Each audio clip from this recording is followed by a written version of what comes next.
Gold digger.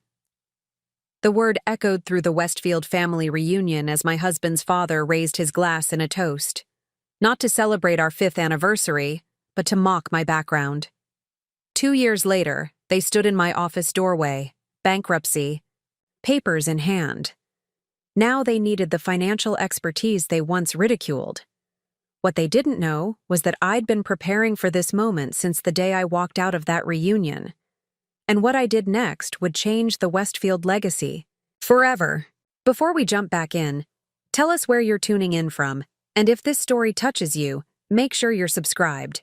Because tomorrow, I've saved something extra special for you. The Westfield family summer estate sprawled across 5 manicured acres in the Connecticut countryside, its colonial facade gleaming white against the clear blue July sky. The annual family reunion was in full swing, crystal glasses clinking as waitstaff in crisp uniforms circulated with trays of champagne. A string quartet played softly from the terrace.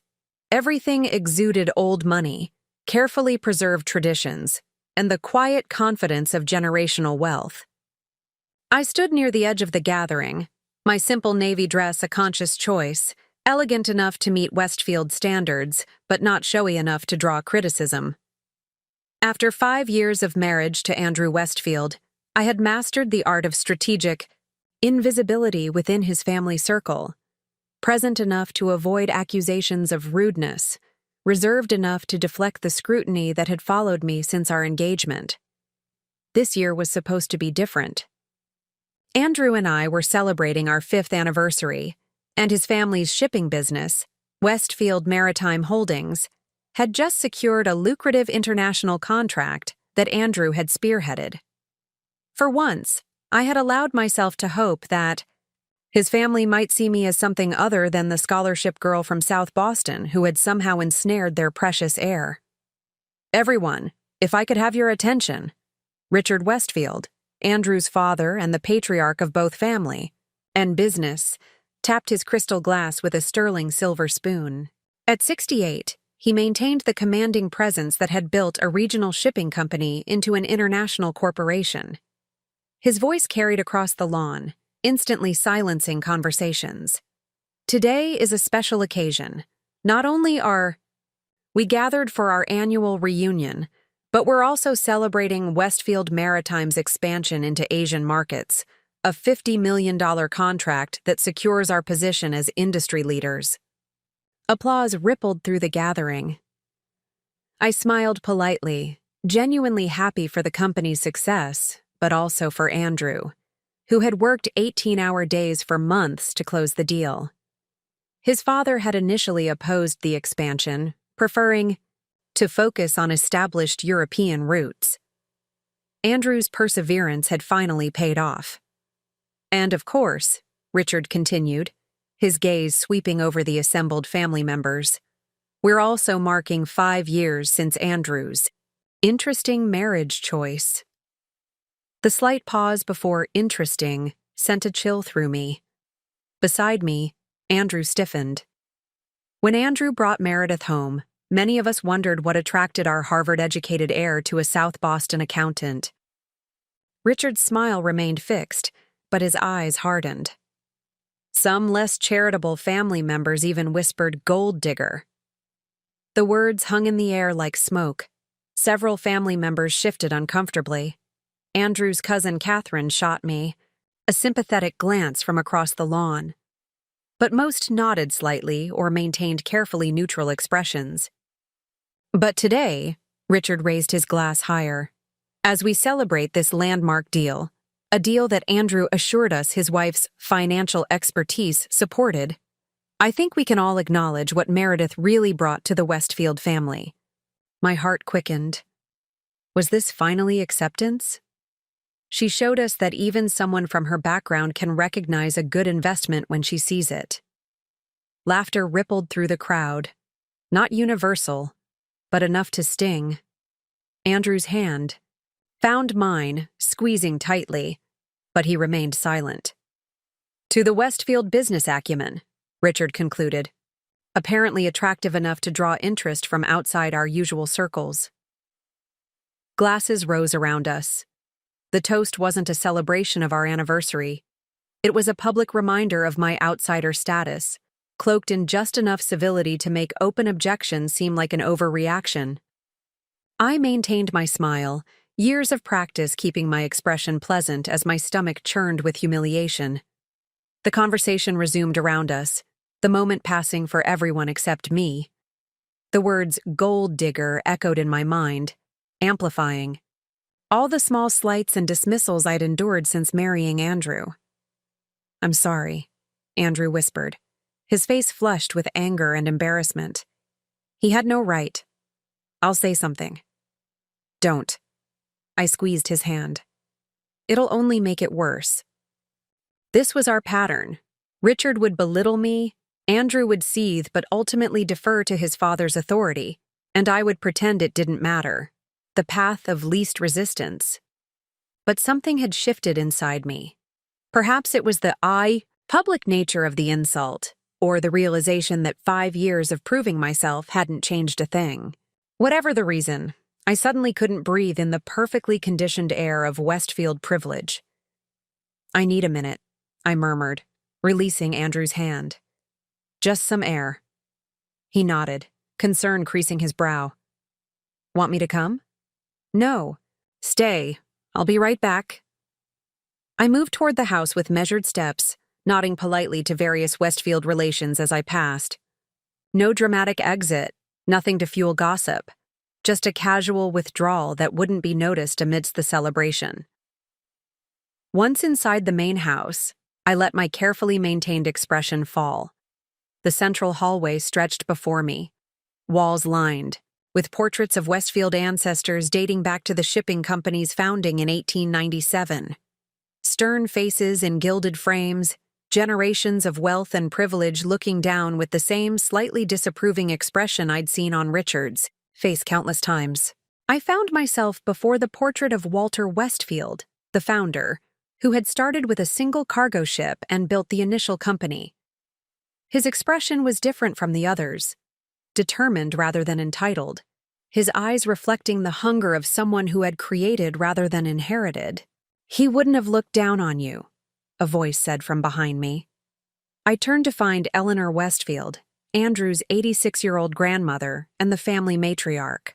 Despite her age, she stood straight-backed in an elegant blue dress, her white hair perfectly coiffed.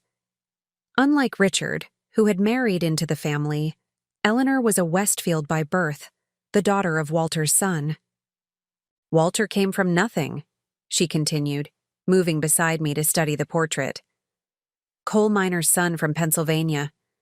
He wouldn't have given a damn where you came from, only what you could do." I remained silent, unsure how to respond. Eleanor rarely spoke directly to me at family gatherings, though she had never been openly hostile. "My son-in-law forgets that part of our history," she said with a slight smile. "Convenient amnesia. The Westfields weren't always established. Someone had to do the establishing. I didn't marry Andrew for his money," I found myself saying, the words coming unbidden after years of silent endurance. Eleanor's laugh was surprisingly warm. "Of course you didn't. If money were your motivation, you could have found an easier target than my grandson. God knows there are simpler ways to access wealth than tolerating this family for 5 years." Her frankness startled a small laugh from me. "Richard's toast was in poor taste," she continued, her expression growing serious. "But I've learned that men like him fear what they don't understand. And he doesn't understand you, Meredith. A woman who built herself from nothing, who earned her position through intelligence rather than birth or beauty. Terrifying." "I'm just an accountant," I demurred. "An accountant who graduated top of her class at Boston University while working. 2 jobs, earned her CPA while supporting her mother through illness, and now manages finances for several major nonprofits," Eleanor countered. "I read people, dear. Always have. It's how the Westfields survived downturns that sank other shipping companies." I stared at her, surprised she knew these details about my life. You think I wouldn't investigate the woman my grandson married? Eleanor smiled again. Richard looks at bloodlines. I look at character. You have the latter in abundance. Thank you, I said quietly, unexpectedly moved by her assessment. Don't thank me for seeing what's plainly there. She glanced back toward the French doors leading to the lawn, where the reunion continued. The question is, what will you do now? Do? About Richard's insult, about this family's treatment, of you, about your own worth. She studied me with keen blue eyes. You've been accommodating for 5 years, Meredith. How's that working for you? The direct question cut through my practiced composure. Not well, I admitted. Eleanor nodded. Westfields respect strength, not accommodation. Always have. She patted my arm gently. Remember that. With those words, she walked away, leaving me alone with the portrait of Walter Westfield and a growing certainty that something needed to change. I moved through the house toward the rear entrance, needing distance from the reunion. The Westfield summer home was a labyrinth of rooms decorated with museum-quality artwork and furniture selected by generations of family members. I'd always felt like an intruder here, careful not to touch anything, afraid of leaving fingerprints on surfaces that had been polished to perfection long before I entered the picture. But today, I found myself trailing my fingers along a mahogany side table, leaving a visible mark on the gleaming wood. A small act of defiance, but symbolic. At the back of the house, a sunroom overlooked the garden where Andrew and I had been married 5 years earlier. The memory of that day flooded back, my simple white dress that Richard's wife Catherine had deemed refreshingly modest, Andrew's glowing face as I walked toward him, and the barely concealed skepticism of the assembled Westfields. Andrew's cousin Catherine had later told me that Richard had offered Andrew $1 million wedding gift if he'd reconsider his choice of bride. The information hadn't surprised me. What had shocked me was learning that Andrew had never told me about it. He'd turned down the money, of course, but had also protected me from knowing just how deeply his father opposed our marriage. My phone buzzed in my purse. A text from Lydia, my best friend since college. How's the annual inspection of the South Boston specimen going? Despite everything, I smiled. Lydia had coined the term after meeting the Westfields at our wedding, where Catherine had examined her discount store dress with thinly veiled horror.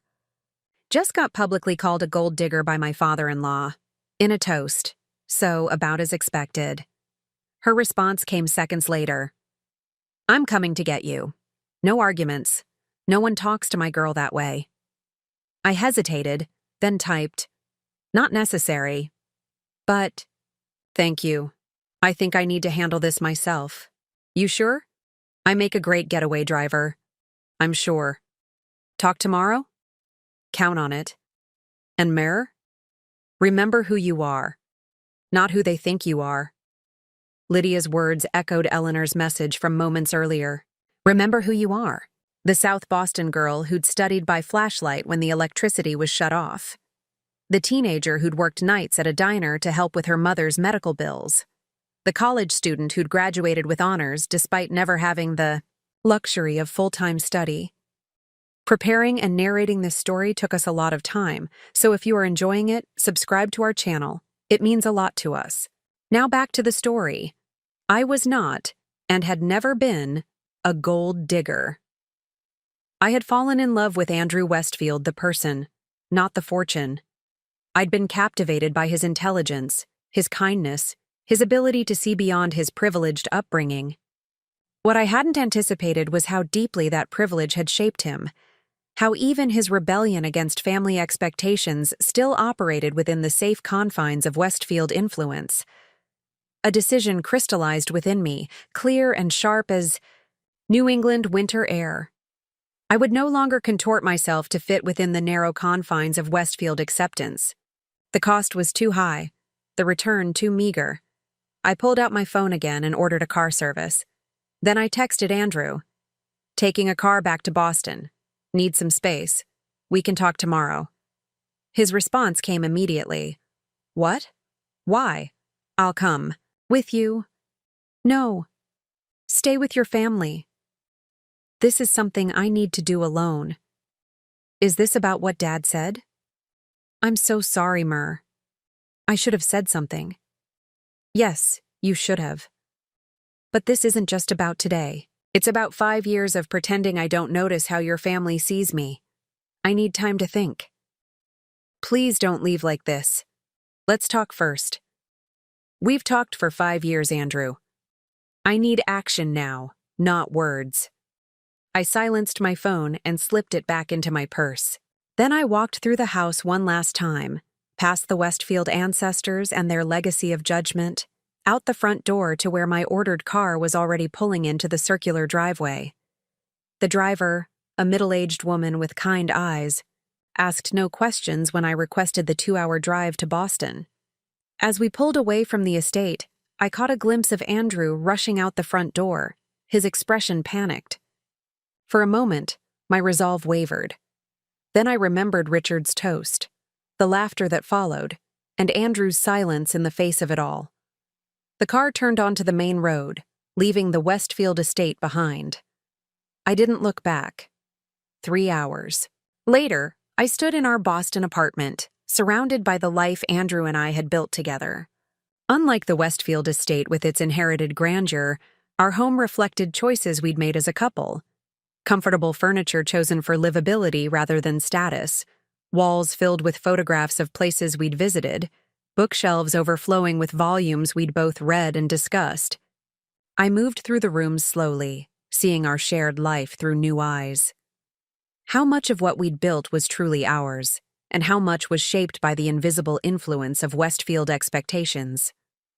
The apartment itself was in Beacon Hill, a suitable neighborhood, according to Catherine. Our vacations, while enjoyable, always coincided with locations where the Westfields had connections. Even my career choices had been subtly channeled toward respectability, my accounting practice focusing on prestigious nonprofits rather than the community organizations I'd initially wanted to serve. My phone had been buzzing consistently since I'd left Connecticut. 12 missed calls from Andrew, 3 from Catherine, likely calling at Andrew's request. 1 from Eleanor, which surprised me. I ignored them all and instead called Lydia. I was about to send a search party, she answered on the first ring. Are you okay? I left the reunion, I said, sinking onto our couch. I'm home in Boston. Alone? Yes. Good for you, Lydia said firmly. What happened after the toast? I explained my conversations with Eleanor and my decision to leave. I don't know what happens next, I admitted, but I couldn't stay there pretending everything was fine. So don't, Lydia replied. Stop pretending. You've spent 5 years trying to be acceptable to people who decided before they met you that you never would be. Her assessment stung with its accuracy. I love Andrew, I said quietly. I know you do. But honey, loving someone doesn't mean accepting disrespect from their family. It doesn't mean making yourself smaller to fit their expectations. What do I do? What would the Meredith I knew in college do? The one who told off that economics professor when he suggested women weren't analytically minded enough for finance careers? The memory brought a reluctant smile to my face. She'd probably tell Richard Westfield exactly where he could shove his gold digger comments. Exactly. That Meredith didn't take crap from anyone. I miss her. I miss her too, I admitted. Then bring her back, Lydia said simply. Starting now. After we hung up, I sat in the growing darkness of our apartment, thinking about the Meredith I had been before meeting the Westfields. The woman who had fought for everything she had, who had never apologized for her background, who had seen her South Boston upbringing as a source of strength rather than shame. Somewhere in the process of loving Andrew, I had allowed his family's perception of me to seep into my self-image. I had begun to see myself through their eyes, as an outsider lucky to be tolerated, rather than as a woman who had earned her place through her own merit. No more. I moved to the spare bedroom that served as my home office. On the desk sat my laptop and a stack of financial journals. I opened the computer and began to type. Not a letter of grievance or explanation, but something far more powerful. A business plan. For years, I had nursed an idea born from my own experiences. A financial literacy program specifically designed for low-income communities like the one where I'd grown up. A practical curriculum that addressed real-world challenges: managing debt, building credit, accessing educational funding, starting small businesses without traditional capital. I'd mentioned it to Andrew once, early in our relationship. He'd been supportive but cautious, suggesting I build more professional credibility before launching such a venture. His concern made sense at the time, but now I wondered if it had been influenced by what the Westfields would think of such charitable work. As midnight approached, my business plan took shape. The initial budget, potential community partners, curriculum outline, revenue streams beyond traditional grants. I worked with a clarity and purpose I hadn't felt in years, energized by the vision of creating something meaningful that was entirely my own. My phone buzzed again, Andrew's name appearing on the screen. This time I answered. Meredith, thank God. His voice was ragged with worry. Are you okay? I've been out of my mind. I'm fine, I said, surprised by how calm I felt. I needed space to think. I understand, but you could have told me you were leaving. I've been worried sick. Dad's upset too. I don't particularly care about your father's feelings right now, I interrupted. Silence, then a quiet, that's fair. Is he upset that I left without properly thanking him for publicly humiliating me? Or is he upset that I didn't stay to hear what other insults he had planned? Andrew sighed. He says the toast was meant as a joke, that he thought we were past all that gold digger nonsense. We were never past it because he never stopped believing it, I replied. And you never really confronted him about it. That's not fair, Mare. I've defended you countless times. In private, when it doesn't risk your position in the family or the company. The truth of this realization hit me as I spoke the words. You've never once publicly stood up to your father when he belittles me. Not at our wedding when he made that comment about me being refreshingly frugal. Not at last year's Christmas when he suggested I might want to upgrade my wardrobe now that I was a Westfield, and not today. I was going to say something after the reunion, Andrew protested. I didn't want to make a scene. Heaven forbid we make a scene in the face of blatant disrespect, I said, unable to keep the bitterness from my voice. What do you want from me, Meredith? I love you.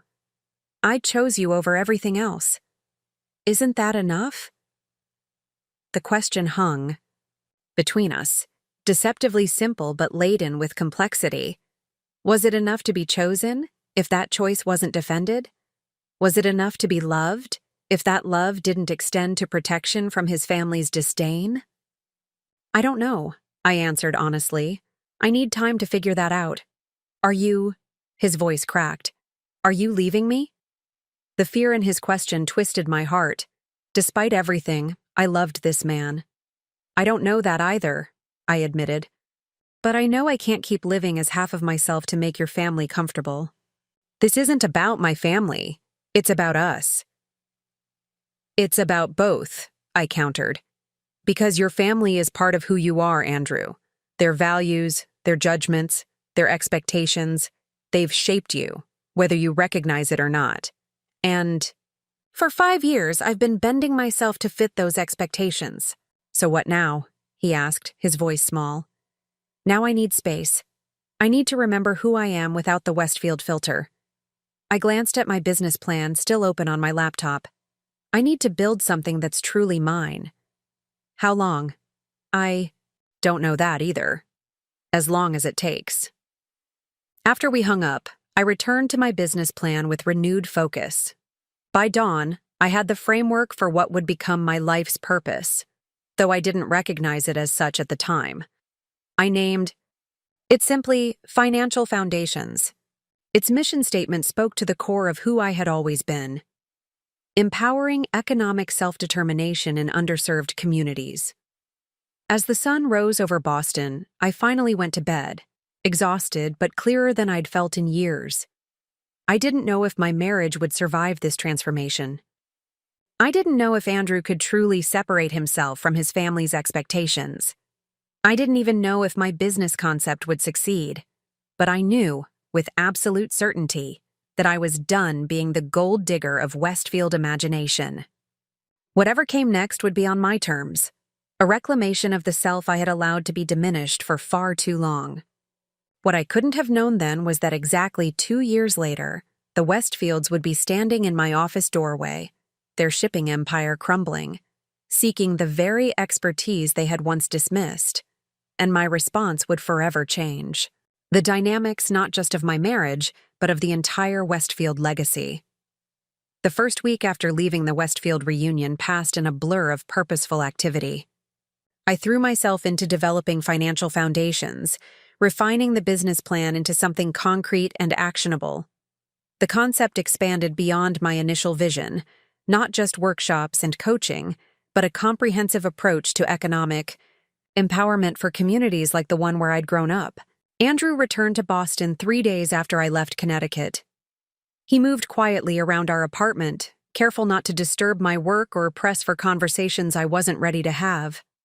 At night, he slept in the guest room without being asked, giving me the space I'd requested. His restraint spoke volumes about his respect for my process, even as uncertainty hung between us like an unspoken question. On the 7th day, he knocked gently on my office door. I looked up from my laptop to find him holding a thick manila envelope. "This came for you at the office," he said, placing it on my desk. "It's from my grandmother." My surprise must have shown on my face. "She asked specifically that I deliver it personally and unopened," he added. "Whatever it is, she was quite insistent." I stared at the envelope, curious about its contents. "Thank you," I said, my first words to Andrew beyond basic courtesies in a week. He lingered in the doorway, his expression a complex mixture of longing and uncertainty. At 34, Andrew Westfield had the confident bearing of someone raised, with every advantage, but in that moment, he looked vulnerable in a way I'd rarely seen. "I've been thinking about what you said," he began carefully. "About never publicly standing up to my father when he disrespects you. You're right. I should have done more." I set aside my laptop, giving him my full attention. "I've spent my whole life navigating around my father's expectations," he continued, "finding ways to pursue what I want without directly challenging him. It became so automatic that I didn't realize I was doing the same thing with how he treats you." He ran a hand through his dark hair, a gesture of frustration I knew well. I convinced myself that keeping peace was better for everyone. I was wrong. His admission hung in the air between us, both acknowledgement and apology. "Why did you never tell me about the wedding gift your father offered you to reconsider marrying me?" I asked, the question that had bothered me since learning about it from Catherine. Andrew's eyes widened in surprise. "How did you—" He stopped himself. "Catherine told you." "Yes. But that's not the point. Why didn't you?" He sighed, leaning against the doorframe. "Because it was insulting and irrelevant. I never considered taking it, not for a second. Telling you would only have hurt you for no reason. Or it would have shown me exactly what I was up against with your family from the beginning," I countered. Instead, I spent years wondering why they seemed to dislike me despite my efforts, when apparently they'd made their feelings clear before we even exchanged vows. Andrew was silent for a long moment. "You're right," he finally said. "I thought I was protecting you, but I was really protecting myself. From having to fully acknowledge how terribly they were treating you. From having to make a real choice between them and you." His honesty was unexpected and disarming. For 5 years, our conversations about his family had followed the same pattern. I would express hurt, he would acknowledge it while minimizing their behavior, and we would move on without resolution. This direct acknowledgement of his complicity marked a significant shift. "I don't know if it changes anything," he continued, "but I've taken a leave of absence from Westfield Maritime. Indefinite." This news stunned me. Andrew had worked for the family company since graduating from Harvard Business School, climbing from entry positions to his current role as Vice President of International Development. Despite occasional frustrations with his father's conservative business approach, he'd never suggested leaving. "What about the Asian expansion, the contract you just secured?" "My team can handle the implementation. They're more than capable." He straightened, his expression resolute. "I need to figure out who I am outside of the Westfield name and expectations, just like you do." The parallel to my own journey wasn't lost on me. We were both, in our ways, seeking independence from the shadow of Westfield influence, me from their judgment, him from their legacy. "What will you do?" I asked. "I don't know yet," he admitted. "Maybe consulting. Maybe something completely different. For the first time in my life, I don't have a 5-year plan approved by my father." A small smile played at the corners of his mouth. "It's terrifying and exhilarating." I found myself returning his smile, a moment of genuine connection amid our strain. "I know the feeling." He gestured toward my laptop. "Your project?" "Financial education, right?" "Financial foundations," I confirmed. "A program to bring practical financial literacy to underserved communities." "It sounds important," he said simply, "and very you." "That's the point," I replied, "finding what's very me again." Andrew nodded, understanding in his eyes. "I'll let you get back to it. And Meredith, I'm sorry. Not just for the reunion, but for every time I chose comfort over standing by you. Whatever happens between us, you deserved better." After he left, I sat with his words, feeling both validated by his acknowledgement and uncertain about what it meant for our future. Then my attention turned to the manila envelope from Eleanor. Inside, I found a handwritten note in elegant script. "Meredith, your departure from the reunion caused quite the stir. Good. The Westfields have grown too. Comfortable in their certainties, my son-in-law especially. I promised you I investigated you before Andrew married you. These are copies of those findings, which until now only I have seen. Perhaps they will remind you of who you were before you began trying to fit yourself into this family's narrow boxes." Walter built his first shipping venture with a loan from a woman who saw his potential when banks wouldn't consider him. Remember that legacy, not the one Richard prefers to celebrate. With respect, Eleanor Westfield. Beneath the note lay a detailed report compiled by a private investigator, chronicling my life before meeting Andrew. Unlike the superficial background checks I'd imagined, this investigation had been thorough and surprisingly respectful. It documented my childhood in South Boston with a single mother who worked double shifts as a nurse's aide, my academic achievements despite financial obstacles, my early career success. The report included interviews with former professors who praised my analytical skills and work ethic. There were testimonials from my first accounting clients, small business owners in working-class neighborhoods who spoke of my dedication and integrity. It even contained copies of the business plan for a community finance initiative I'd developed in graduate school, but never pursued. Reading through these pages was like meeting an earlier version of myself, determined, principled, unashamed of my background.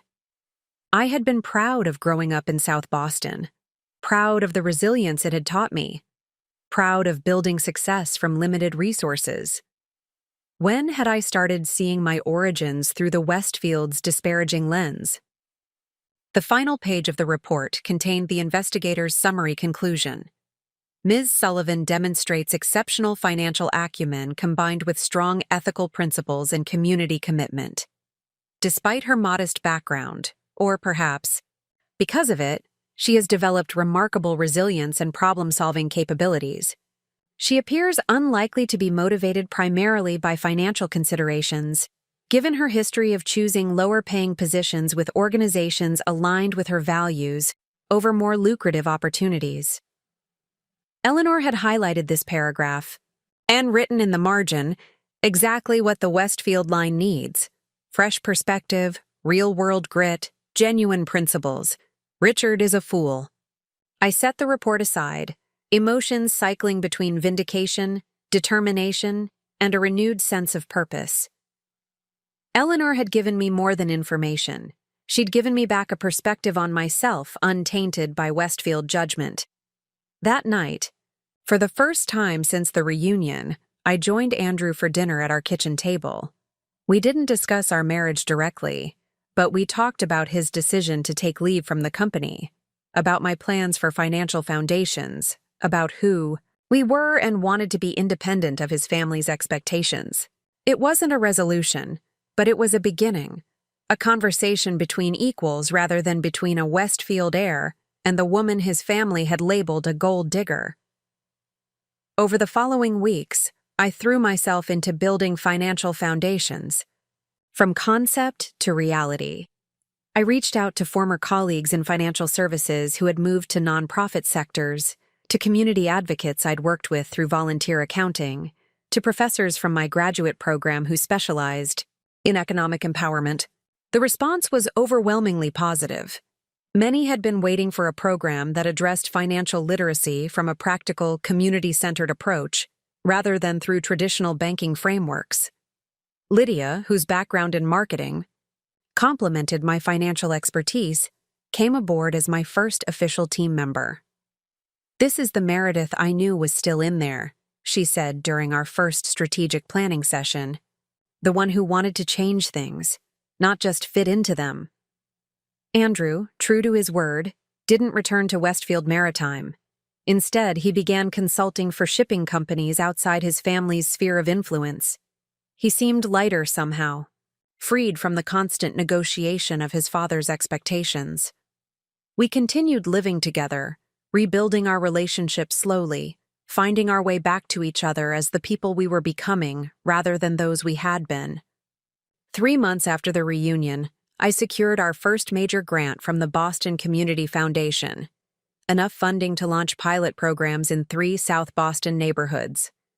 The day the funding was confirmed, I received another unexpected communication from Eleanor Westfield, an invitation to lunch, just the 2 of us. We met at a small French bistro in Cambridge, neutral territory away from Beacon Hill and Westfield connections. Eleanor arrived punctually, elegant in a simple, gray suit that probably cost more than my entire wardrobe, but was deliberately understated. "You look well," she said after we were seated. "Better than at the reunion. More yourself." "I feel more myself," I admitted. "Thank you for the report. It was clarifying." Eleanor nodded. "I thought it might be. We often need external reminders of who we were before other people's perceptions began reshaping us." She studied me with shrewd eyes. "You've started something, a financial education program, I hear." I wasn't surprised she knew. The Westfield Information Network was comprehensive. "Financial foundations," I confirmed, "teaching practical financial skills in underserved communities." "Tell me about it," she said, settling back as our waiter poured wine. For the next 20 minutes, I outlined the program's structure, goals, and initial funding. Eleanor listened attentively, occasionally asking incisive questions that revealed a sophisticated understanding of both finance and community dynamics. "It's ambitious," she said when I finished, "and necessary. Working-class communities have been systematically excluded from financial education for generations. It's deliberate. People who understand money are harder to exploit." Her frank assessment surprised me. "Most people with your background don't see it that way." Eleanor's laugh was sharp. Most people with my background try very hard to forget that my background is only a few generations removed from working-class struggle. Walter Westfield's father died in a mining accident when Walter was 12. His mother took in laundry to support the family. Did you know that? I shook my head. Of course not. Richard has sanitized the family history, preferring the narrative of innate Westfield business genius to the less glamorous truth of desperate innovation born from necessity. She took a sip of wine. Walter's first investors weren't banks or wealthy patrons. They were the immigrant communities he'd grown up among: Polish dock workers, Irish laborers, Italian shopkeepers. They pooled resources to help him buy his first small vessel because they trusted him to remember where he came from. The revelation shifted my understanding of the Westfield legacy. What happened to those initial investors? They received returns far exceeding their expectations. Walter never forgot them, maintaining those relationships even as the company grew beyond anyone's imagination. It was only in later generations that the Westfields began distancing themselves from those origins, cultivating the appearance of old money and inherited privilege. Our food arrived, momentarily pausing the conversation. When the waiter departed, Eleanor continued. Richard joined the family through marriage to my daughter Caroline. He came from respectable but modest means, a dentist's son with social ambitions. His insecurity about his own background drives his obsession with Westfield status. The irony being, of course, that he's rejected the very values that built the fortune he's so desperate to protect. I processed this context, seeing Richard's behavior toward me in a new light, not just snobbery, but projection of his own insecurities. Does Andrew know this history? Some of it, Eleanor said. But Richard has been very effective at controlling the family narrative. He's positioned himself as the guardian of Westfield tradition, when in fact he's its revisionist. She set down her fork and fixed me with a direct gaze. I'm telling you this, Meredith, because I want you to understand what you're really up against. It's not old money disdain for your South Boston roots. It's Richard's terror that your presence in the family reminds everyone, including himself, that the distinction between the Westfields and the working class is far more recent and fragile than he pretends. Her frank assessment was both illuminating and empowering. The Westfield judgment I'd internalized was built on historical fiction rather than fact, a narrative constructed to maintain an illusion of inherent superiority. Andrew has taken leave from the company, I said, curious about her reaction. Eleanor smiled. I know. It's the first decision he's made in years that Walter would have recognized as truly Westfield, choosing independence over comfortable conformity. Richard must be furious. Apoplectic, Eleanor confirmed with evident satisfaction. Which brings me to my proposition. She reached into her handbag and removed a business card, sliding it across the table. It bore the name of one of Boston's most prestigious private equity firms.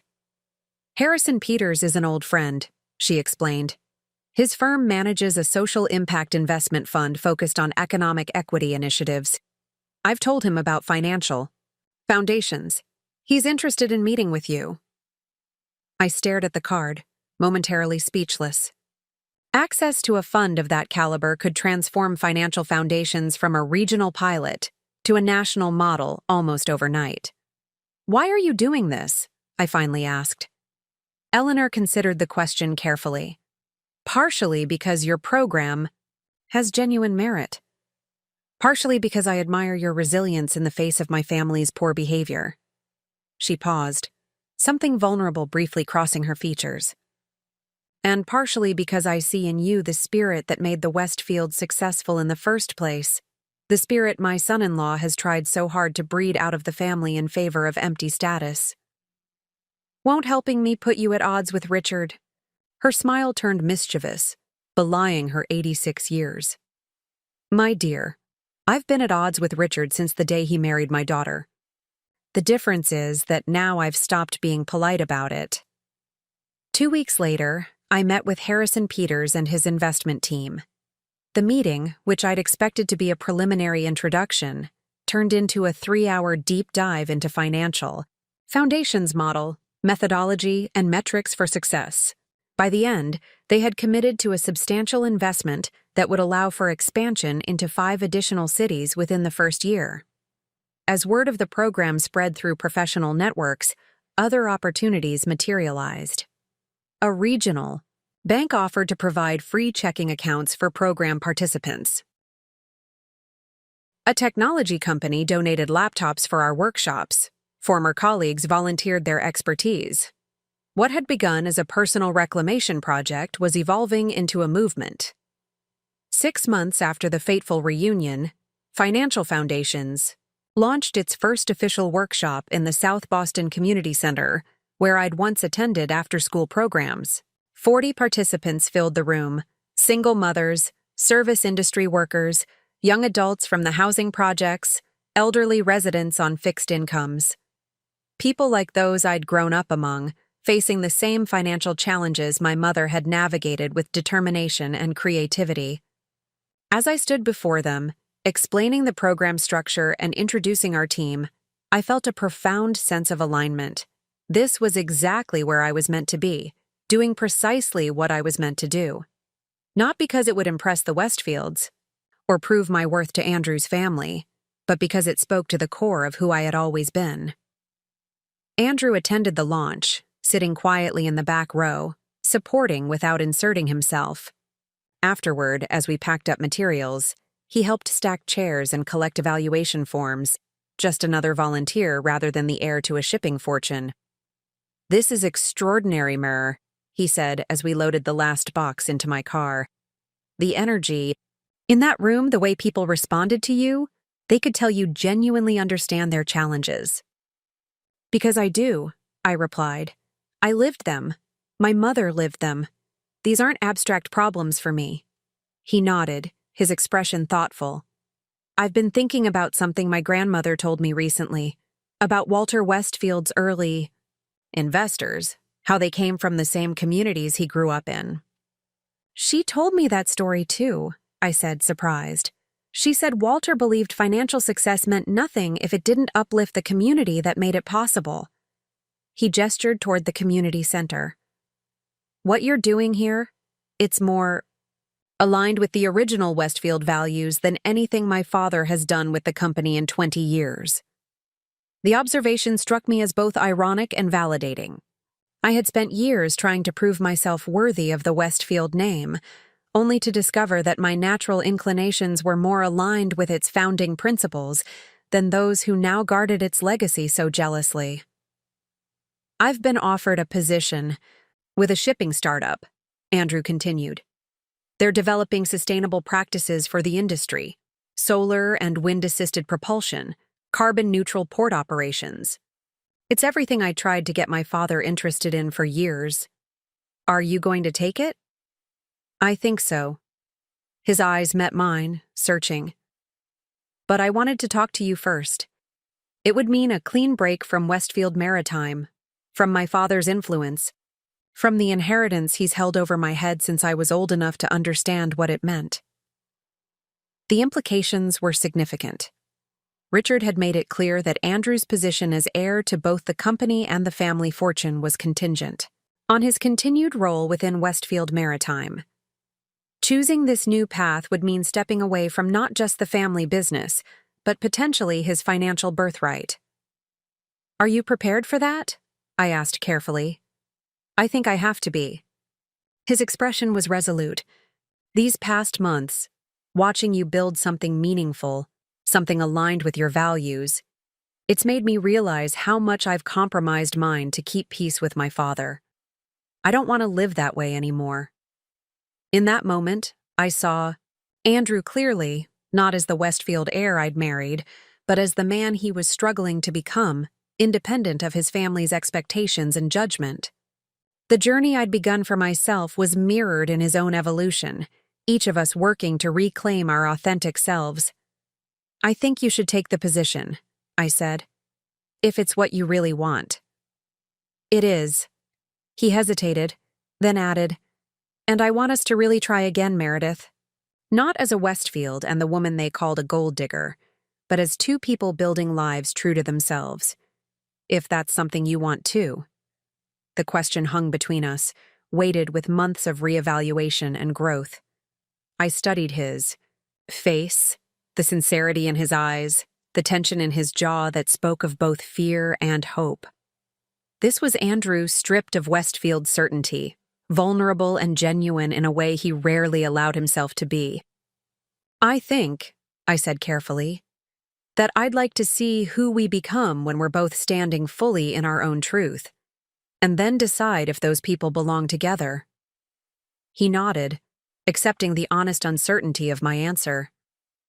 That seems fair, and more honest than we've been with each other in a long time. As we drove back to Beacon Hill, I reflected on the distance we had both traveled since the reunion.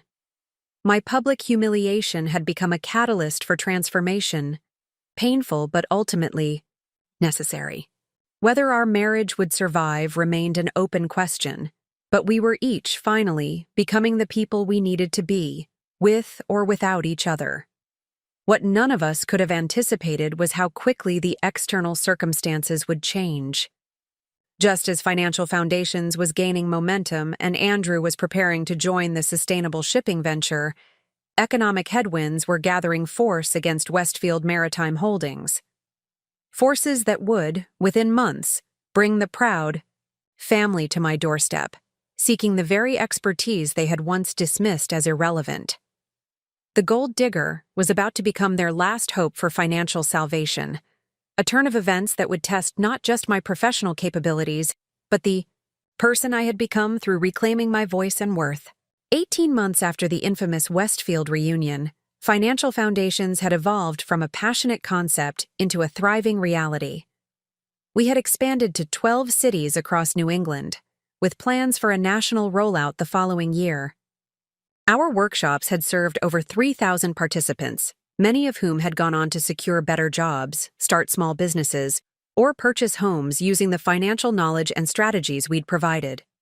The organization had grown to 22 full-time employees working from our modest headquarters in downtown Boston, a converted warehouse space we'd renovated to include classroom facilities, private financial counseling offices, and an open-concept work area. The walls displayed success stories from program graduates. The immigrant family who had opened a restaurant after learning to navigate small business loans, the single mother who had purchased her first home, the young man from the projects who had secured scholarships for college after working with our education finance specialist. My original vision had expanded beyond workshops to include one-on-one counseling, targeted programs for specific demographics, and advocacy work aimed at financial policy reform.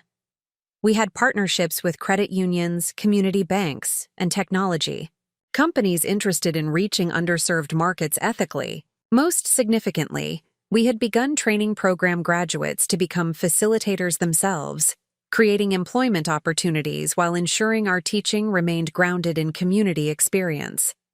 I had just finished a meeting with our expansion team when Tanya, our operations director, appeared in my office doorway, her expression uncharacteristically uncertain.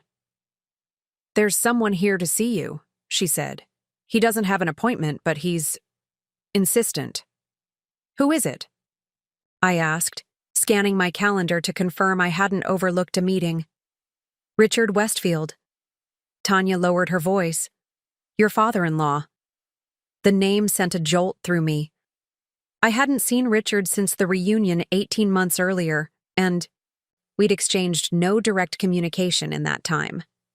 Through Andrew, I knew that Richard had been furious about his son's departure from Westfield Maritime, even more so when Andrew formally joined Oceanic Innovations, the sustainable shipping startup that had become a minor competitor in specific market segments.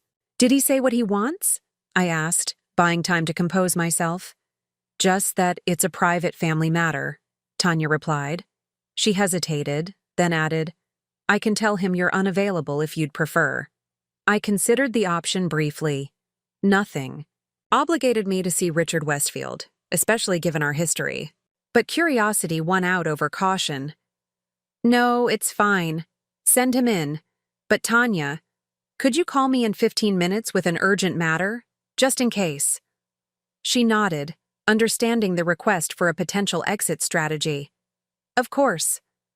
Moments later, Richard Westfield entered my office. The 18 months since I'd last seen him had not been kind. The commanding presence I remembered had diminished noticeably. His perfectly tailored suit hung slightly loose on his frame, and deep lines had etched themselves around his eyes and mouth. Most striking was the change in his bearing, the confident authority replaced by a tension that manifested in the tight set of his shoulders and the way his gaze darted around my office before finally settling on me. "Meredith," he said, his voice lacking its usual resonance. "Thank you for seeing me without an appointment." I gestured to the visitor's chair across from my desk. "What can I do for you, Richard?" He sat stiffly, placing a leather portfolio on his lap. "This is difficult," he began, the admission clearly costing him. "I find myself in need of your professional expertise. Of all the reasons I might have imagined for his visit, this ranked among the least likely." "My expertise," I repeated, unable to keep the skepticism from my voice. "Yes." He opened the portfolio and removed several documents, placing them carefully on my desk. "Westfield Maritime Holdings is facing significant financial challenges. Our banking partners have expressed concerns about our liquidity and debt structure. We require a comprehensive financial analysis and restructuring plan from someone with specialized knowledge in corporate finance." I glanced at the documents, quarterly, statements, loan agreements, cash flow projections. Even a cursory look revealed concerning trends. Why come to me? There are dozens of financial consulting firms in Boston with corporate restructuring experience. Richard's jaw tightened. "The situation requires discretion. Family discretion." "I'm hardly family in your eyes," I pointed out, "as you made abundantly clear at the reunion." A flush crept up his neck. "That was unfortunate." "Unfortunate," I echoed. "That's one way to describe publicly humiliating your daughter-in-law." "I didn't come here to revisit past unpleasantnesses," he said, his tone sharpening briefly before he visibly reined himself in. "The fact remains that you are married to my son, and you possess the financial expertise we require." "Andrew and I are separated," I corrected him. "While we hadn't formally divorced, we had decided 6 months earlier that living apart would give us the space to fully develop our independent identities before determining our future. The decision had been mutual and remarkably amicable. A conscious uncoupling rather than an acrimonious split." Richard looked genuinely surprised. "I wasn't aware. Andrew hasn't mentioned—" "We've kept it private," I interrupted. "It's between us. The point is, family discretion doesn't apply here. There are numerous qualified financial consultants who could assist you." "None with your particular background," Richard said, an edge of desperation creeping into his voice.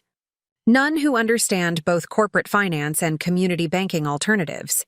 None who have demonstrated your ability to identify unconventional funding sources and restructuring approaches." His words struck me as both ironic and calculated. The very background and capabilities he had once dismissed as inadequate, compared to Westfield standards, were now being presented as uniquely valuable. "You've been researching me," I observed. "I've been reviewing your work with financial foundations," he acknowledged. "Your organization has accomplished remarkable things in a very short time. Your approach to financial restructuring for struggling small businesses is particularly relevant to our current situation."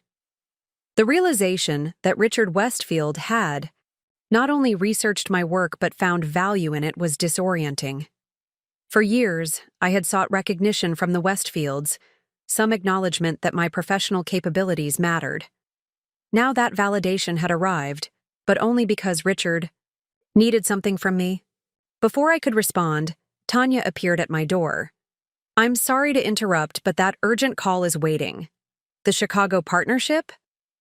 The exit strategy I'd requested, right on time. I could easily use this interruption to end the meeting, to tell Richard I'd consider his request and get back to him. A polite dismissal that would allow me to process this unexpected development. Instead, I found myself saying, "Tell them I'll call back in 30 minutes. This meeting needs my full attention." After Tanya departed, I turned back to Richard. "What exactly are you asking for?" "A complete financial assessment and restructuring. Plan for Westfield Maritime," he said, the words coming more rapidly now. "We need to identify inefficiencies, renegotiate debt terms, potentially divest certain assets, and explore alternative financing options. The banking consortium has given us 60 days to present a viable plan, or they'll call in our loans." The documents before me told a clearer story than Richard's careful phrasing. Westfield Maritime was potentially facing bankruptcy, a stunning reversal for a company that had been the cornerstone of Boston's shipping industry for generations. "What happened?" I asked, genuine curiosity overriding any satisfaction I might have felt at the Westfield Empire's struggles. Richard's shoulders sagged slightly. "Multiple factors. The Asian expansion has faced significant regulatory hurdles we didn't anticipate. 2 of our largest vessels required extensive repairs beyond insurance coverage. The economic downturn hit shipping particularly hard." He paused. "And without Andrew's management of international accounts, we've lost several key clients." The acknowledgement of Andrew's value to the company must have cost Richard dearly.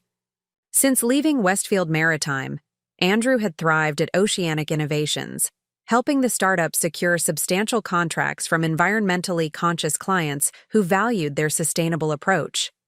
"Have you asked Andrew for help?" I asked, already knowing the answer. "That's complicated," Richard replied, confirming my assumption. There was a certain acrimony when he left. "You disowned him," I translated bluntly. "Told him he was no longer welcome in the family business or home. Threatened to write him out of your will." Richard's expression tightened. "He shared those private conversations with you." "We may be separated, but we still communicate," I said. "And those private conversations affected my life too." A tense silence settled between us. Richard broke it first, his voice quieter than before. "I was angry. I said things I perhaps shouldn't have. But the fact remains that Andrew chose to leave the family business at a critical juncture, taking his expertise and client relationships to a competitor." "A competitor you could have collaborated with," I pointed out. "Andrew tried for years to interest you in sustainable shipping practices. You dismissed his ideas as impractical and expensive. Now those same ideas are helping Oceanic Innovations thrive while Westfield Maritime struggles." Richard's jaw worked as he visibly restrained himself from a sharp retort. The Richard Westfield I had known would never have tolerated such direct criticism. That he endured it now spoke volumes about his desperation. "What I need to know," I continued, "is why you're really here. Why me, specifically? Because I suspect it's not just about my financial expertise, which you've never valued before." He met my gaze directly for the first time since entering my office. "Eleanor suggested you." "Eleanor?" I hadn't spoken to Andrew's grandmother in several months, though she had been supportive of Financial Foundations from its inception. "She believes you possess both the skills to address our financial situation and the discretion to handle it appropriately, given your history with the family." Translation. Eleanor thought I might help, despite having every reason not to. The insight was typical of her strategic thinking. "I see." I gathered the documents, tapping them into a neat stack. "I'll need to review these properly before giving you an answer. I'll also need complete access to all financial records, not just these summary documents." Hope flickered briefly across Richard's features. "Of course. Whatever you require." I'm not agreeing to anything yet, I cautioned. I need to determine if this is a situation I can ethically and practically address. Financial foundations is my priority.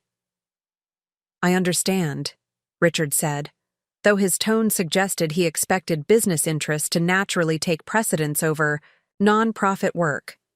Some assumptions ran too deep to be easily dislodged, even in crisis. If I do agree to help, I continued, my fees won't be discounted because of my connection to your family. In fact, given the complicated history, they might need to be higher to account for the additional stress involved. A flash of the old Richard, indignant at being treated as a standard client rather than conferring a favor by seeking my services, crossed his face before pragmatism reasserted itself. That's reasonable. As he prepared to leave, gathering his portfolio and rising from the chair, I found myself curious about one last thing. Does Andrew know you're here? Richard paused, his expression unreadable. No. And I would prefer he not find out just yet. Family dynamics being what they are. I nodded, making no promises. As Richard reached the door, I called after him. Richard, one more question. What does Catherine think of you seeking my help? His back stiffened. My wife understands that extraordinary circumstances require extraordinary measures. After he departed, I sat motionless, processing the unprecedented reversal of power dynamics I had just witnessed. Richard Westfield, who had dismissed me as a gold digger beneath his family's station, was now seeking my professional assistance to save the very fortune he had once implied I married Andrew to access. The irony was almost too perfect, as if the universe had orchestrated a cosmic lesson in humility specifically for the Westfield patriarch. Part of me, the wounded South Boston girl who had endured years of subtle and not-so-subtle disdain, wanted to relish his discomfort, to make him grovel a bit more before agreeing to help. But another part recognized the human vulnerability beneath Richard's facade. His business was failing. His family legacy was at risk. His relationship with his only son was fractured. Beneath the arrogance and prejudice was a man watching everything. He valued slipping away. I gathered the documents and left my office, stopping at Tanya's desk on the way out. I need to take the rest of the afternoon for a personal matter, I told her. Could you reschedule my remaining appointments? Of course, she replied, then added with concern. Is everything okay? You look a bit shell-shocked. Just an unexpected blast from the past, I assured her. Nothing I can't handle. Instead of going home, I found myself walking to the small park near our offices. I needed space to think, to process not just Richard's request but my own reaction to it. The obvious response would be to decline, to tell Richard that his financial problems were karmic retribution for his treatment of me, that he would need to find help elsewhere. But as I sat on a bench overlooking the harbor, I realized that response would be satisfying only momentarily. It would reinforce the narrative that had always existed between us, one of mutual antagonism and judgment, rather than creating possibility for something new. I pulled out my phone and called Eleanor Westfield. I was wondering when I'd hear from you, she answered, her voice warm despite the knowing tone. I assume Richard has paid you a visit. You knew he would, I replied. Not a question, but an observation. I suggested it, she confirmed. Quite forcefully, in fact, though I'm sure he presented it as his own idea. Why? I asked directly. Why send him to me, of all people? 2 reasons, Eleanor replied without hesitation. First, because you genuinely are the best qualified person for the situation. What Richard needs isn't just financial restructuring, but a complete reimagining of what Westfield Maritime could be in the modern economy. Your work with financial foundations demonstrates exactly that kind of innovative thinking. And the second reason? Because both Richard and you need this. Opportunity, she said simply. Him to recognize that the values he's dismissed, including yours, might be exactly what could save what he holds dear, and you to demonstrate that your worth has never been defined by his recognition of it. Her assessment was characteristically incisive, cutting through pretense to the heart of the matter. "How bad is it, really?" I asked. "The company's situation." "Worse than the documents show," Eleanor said gravely. "Richard is proud, but not foolish. He wouldn't have come to you if other options remained. Westfield Maritime has perhaps 90 days before bankruptcy becomes unavoidable without significant intervention. And you think I can provide that intervention? I think you can offer something no traditional financial consultant would, a perspective unbound by the conventional wisdom that created this crisis in the first place." Her voice softened slightly. "But Meredith, whatever you decide, make that decision for yourself. Not out of obligation to the Westfield name, not out of lingering resentment toward Richard, not even out of affection for Andrew or me. Choose based on what serves your own purpose and principles." After we hung up, I sat watching the harbor. Activity, vessels large and small navigating the busy waters, each following its own course while accommodating the presence of others.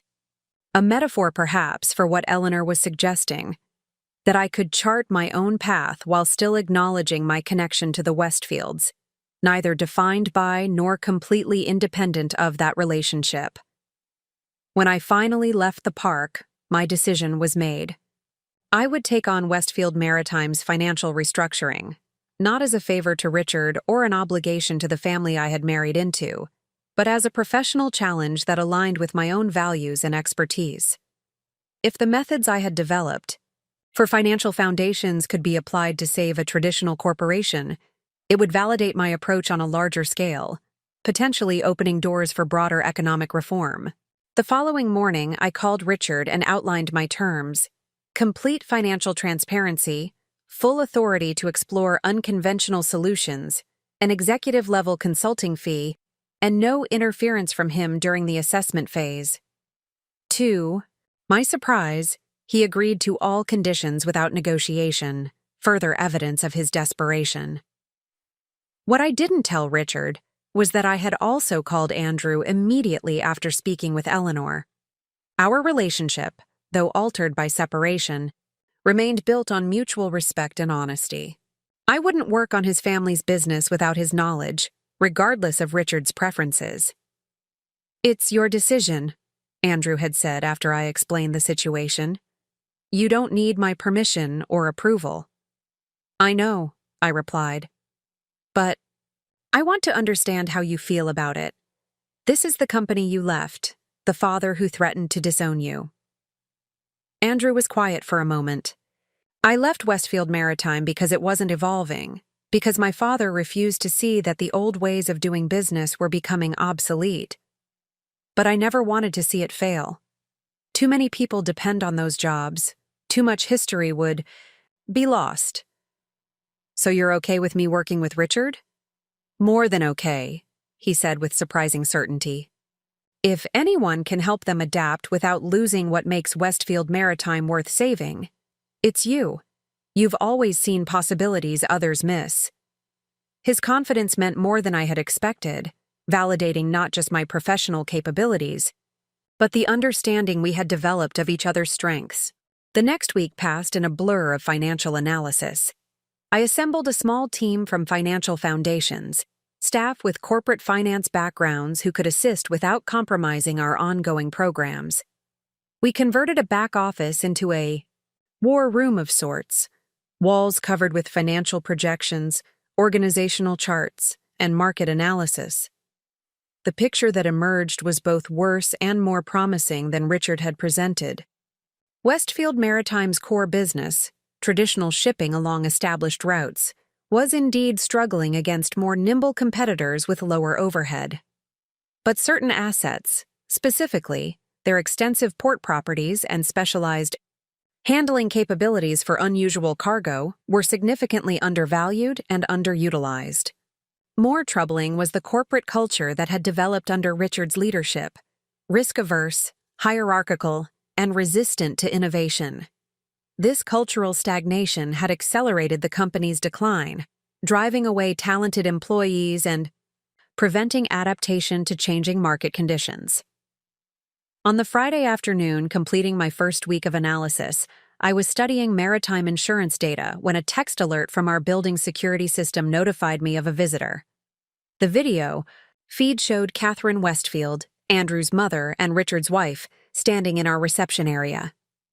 Unlike Richard's haggard appearance, Catherine looked exactly as I remembered, elegantly attired in a designer suit, her silver blonde hair perfectly styled, her posture impeccable. In our 5 years of marriage, she had always been coolly civil. Toward me, neither openly hostile like Richard nor genuinely accepting. I met her in the reception area rather than bringing her to my office, a subtle boundary setting. "Catherine, this is unexpected." "Meredith." She nodded coolly. "I hope I'm not interrupting anything important." "Actually, I'm in the middle of analyzing your husband's company finances," I replied directly. "Which I assume is why you're here." A slight tightening around her eyes was the only indication that my directness had discomfited her. "Richard mentioned he had engaged your services. I thought we might discuss the arrangement over tea." "I don't have time for tea," I said, maintaining professional cordiality but making no pretense of social niceties.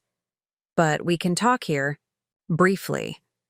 Catherine glanced around the reception area with its simple, functional furniture and walls displaying success stories from Financial Foundation's participants. Nothing like the rarefied environments she typically frequented. "Perhaps somewhere more private?" I led her to a small conference room nearby, closing the door for privacy, but leaving us visible through glass panels, maintaining transparency, with my team, who were understandably curious about this unexpected visitor. "What can I do for you, Catherine?" I asked once we were seated. She studied me for a moment before speaking. "You've changed," she observed. "There's a certainty about you that wasn't there before." "Building something meaningful tends to have that effect," I replied. "Yes, your foundation." She nodded toward the office beyond the glass walls. "Richard says it's quite successful."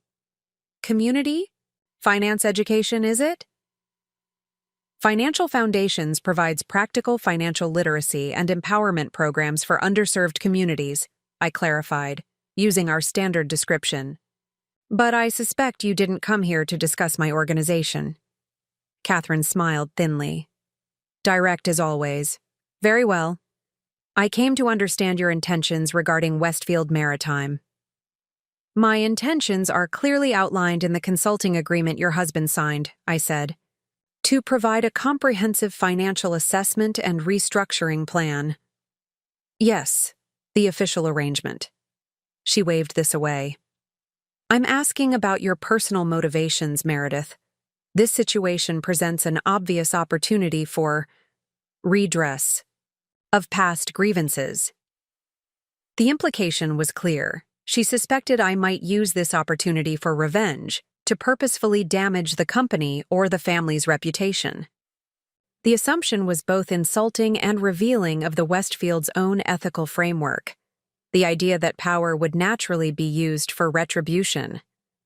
"I'm approaching this as a professional assignment," I said evenly. "My personal history with your family is irrelevant to the financial analysis." "Is it?" Catherine's perfectly sculpted eyebrows rose slightly. "I find that difficult to believe. After Richard's toast at the reunion, which was admittedly in poor taste, and the subsequent difficulties between you and Andrew, it would be only human to harbor some resentment." I considered my response carefully. "Catherine, contrary to what you and Richard seem to believe, I don't define myself in opposition to the Westfield family. I'm not interested in revenge or vindication. I'm interested in doing good work that aligns with my values." "And does saving Westfield Maritime align with those values?" she asked, genuine curiosity briefly overriding her practiced poise. "If it can be saved in a way that creates more Economic opportunity and sustainability, yes, I replied honestly. Westfield Maritime employs hundreds of people whose livelihoods matter. It has resources that, properly redirected, could generate significant community benefit. Those possibilities interest me professionally, regardless of the name on the company. Letterhead. Catherine studied me with new attention, as if seeing me clearly for the first time. You really mean that? I do. I leaned forward slightly. Catherine, I need to get back to work. If your concern was that I might deliberately undermine the company out of personal animus, you can rest assured that's not my intention. My reputation is built on integrity, not retribution. She rose to leave, smoothing her already immaculate skirt. One last question, if I may. Have you spoken to Andrew about this? Yes, I said simply. Unlike some members of the Westfield family, I believe in transparency with the people I care about. A flush of color touched her cheeks, the closest to discomposure I had ever seen in her. And his reaction? Was supportive of my professional decision, I said deliberately, not elaborating on our private conversation. At the door, Catherine paused. You know, when Andrew first brought you home, I told Richard you wouldn't last a year in our world, that the differences in background and expectations would prove insurmountable. A ghost of a smile touched her. Lisa, I believe this is the first time I've been pleased to be proven wrong. With that unexpectedly gracious admission, she departed, leaving me to return to the financial data that would determine the fate of the Westfield legacy. A legacy I was now, ironically, working to preserve. The following Monday, exactly 10 days after Richard's initial visit, I called a meeting at Westfield Maritime headquarters to present my preliminary findings. The grand boardroom, with its mahogany table and oil paintings of ships that had built the family fortune, would host a conversation unlike any it had witnessed in its 125-year history. A conversation where a woman once dismissed as a gold digger would outline the path forward for a company that had once symbolized unassailable prosperity. As I prepared my presentation, I reflected on the journey that had brought me to this moment. From the South Boston girl determined to escape financial insecurity to the woman now tasked with rescuing the very fortune I had been accused of coveting. The universe, it seemed, had a peculiar sense of irony and perhaps justice. The Westfield Maritime Holdings boardroom embodied old-world power, dark paneled walls adorned with paintings of historic vessels, a mahogany table that could seat 20, leather chairs worn to a perfect patina by generations of executives. Brass lamps cast a warm glow across the space, illuminating the company logo inlaid in the center of the table. A ship's wheel surrounding a stylized W, the emblem of a dynasty. I arrived 30 minutes early to set up my presentation materials and center myself before facing the assembled leadership. The room was empty, allowing me a moment to absorb the weight of history contained within these walls. Decisions that had shaped Boston's maritime economy for over a century had been made here, deals struck, fortunes secured. And now, I would present a plan that might fundamentally transform this legacy, or witness its final chapter. The executives began arriving precisely at 9 o'clock, Richard and 8 division heads, each carrying the slightly haunted expression of people confronting potential professional extinction. They settled into their usual seats, a choreography of hierarchy established over years. Richard took his position at the head of the table, leaving me the visitor's spot halfway down. A subtle relegation to secondary status despite my central role in today's proceedings. Instead, I moved my materials to the opposite end of the table, establishing visual parity with Richard. His momentary frown at this departure from protocol was quickly masked, but the message was received. I would not be conducting this consultation from a position of subordination. Thank you all for making time for this meeting, I began once everyone was seated. Over the past 10 days, my team has conducted a comprehensive analysis of Westfield Maritime's financial position, operational structure, and market positioning. What I'm about to share is an unvarnished assessment of your current situation and a proposed framework for restructuring. I activated the large screen behind me, displaying the first slide, a timeline of Westfield Maritime's financial performance. Over the past decade, the downward trend was unmistakable, accelerating sharply in the past 24 months. To state the obvious, Westfield Maritime is failing, I said directly. At current burn rates, you have approximately 75 days before you'll be unable to meet operational expenses and approximately 90 days before defaulting on major loan obligations. This timeline is shorter than what Mr. Westfield initially understood.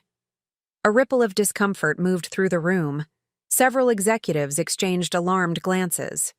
However, I continued, transitioning to the next slide, this crisis is not the result of recent market downturns or the failed Asian expansion, as has been suggested internally.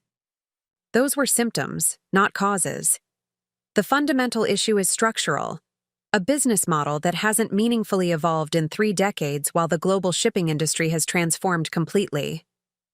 Richard shifted in his chair, his expression tightening. We've made numerous adaptations. Incremental adjustments, I corrected, meeting his gaze directly. Not structural transformation. This distinction is critical to understanding the path forward. The vice president of operations, a woman named Janet, whom I knew had been with the company for over 20 years, leaned forward. What exactly do you mean by structural transformation versus incremental adjustment? An excellent question, I acknowledged. Incremental adjustment is upgrading your existing fleet for better fuel efficiency. Structural transformation is reconsidering whether owning a fleet remains your core business at all. This statement elicited visible shock from several board members. Westfield Maritime had always been defined by its fleet. The company's identity was inseparable from the vessels that bore its name across global shipping lanes. Over the next hour, I methodically dismantled the assumptions that had guided Westfield Maritime's strategy for decades. I presented data showing how competitors had pivoted to asset-light models, focusing on logistics orchestration rather than physical transportation. I demonstrated how Westfield's massive port properties, long considered secondary to their shipping operations, were actually undervalued assets with potential for redevelopment as multimodal logistics hubs. I outlined how the company's specialized handling capabilities for unusual cargo represented a unique market position that remained unexploited. Throughout my presentation, I referred repeatedly to a concept that had emerged during my analysis: legacy value versus legacy operations.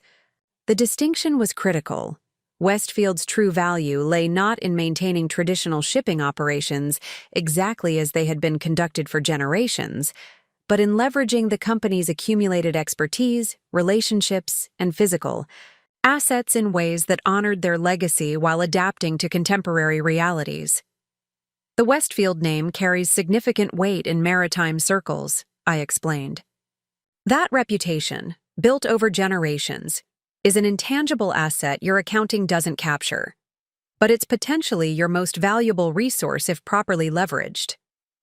As I neared the conclusion of my analysis, I paused, recognizing the weight of what would come next. Now for the difficult part, I said, my tone measured. Based on our analysis, Westfield Maritime cannot be saved in its current form. The business model is fundamentally unsustainable in today's market. The statement landed like a physical blow. Several executives seemed to deflate before my eyes. Richard's knuckles whitened as he gripped the armrests of his chair. However, I continued, that doesn't mean the company cannot be saved. It means Westfield Maritime must become something different, something that honors its heritage while embracing a fundamentally different operational reality. I moved to the final section of my presentation, the restructuring proposal. What I'm about to outline is not a conventional corporate restructuring. It's a complete reimagining of what Westfield Maritime could be, what I believe it must become to survive. Over the next 45 minutes, I presented a 3-phase transformation plan. Phase 1 involved immediate financial interventions, divesting certain underperforming assets, renegotiating debt terms based on a comprehensive restructuring, proposal and streamlining operations to extend the runway for transformation. Phase 2 outlined the pivot toward a new business model centered on Westfield's port properties and specialized logistics capabilities, reducing the owned fleet significantly while maintaining strategic vessels. Phase 3 detailed a longer-term vision: Westfield Maritime as a leader in sustainable shipping infrastructure, leveraging their extensive port properties to create next-generation facilities designed for the environmental and technological demands of future maritime commerce. This approach, I explained, maintains the core value of the Westfield legacy, maritime excellence, while adapting the operational model to contemporary realities. It preserves approximately 60% of current jobs, creates potential for new positions as the transformed business grows, and ensures the Westfield name remains significant in the industry for another century. I concluded the presentation with an unexpected historical reference. In 1897, when Walter Westfield founded this company, he didn't set out to maintain the status quo. He disrupted the existing shipping paradigm with innovative financing approaches and operational models that established community stakeholders as partners rather than just customers. The plan I've outlined represents a return to those founding principles: adaptation, innovation, and community integration, rather than a departure from Westfield values. As I finished speaking, the boardroom fell silent.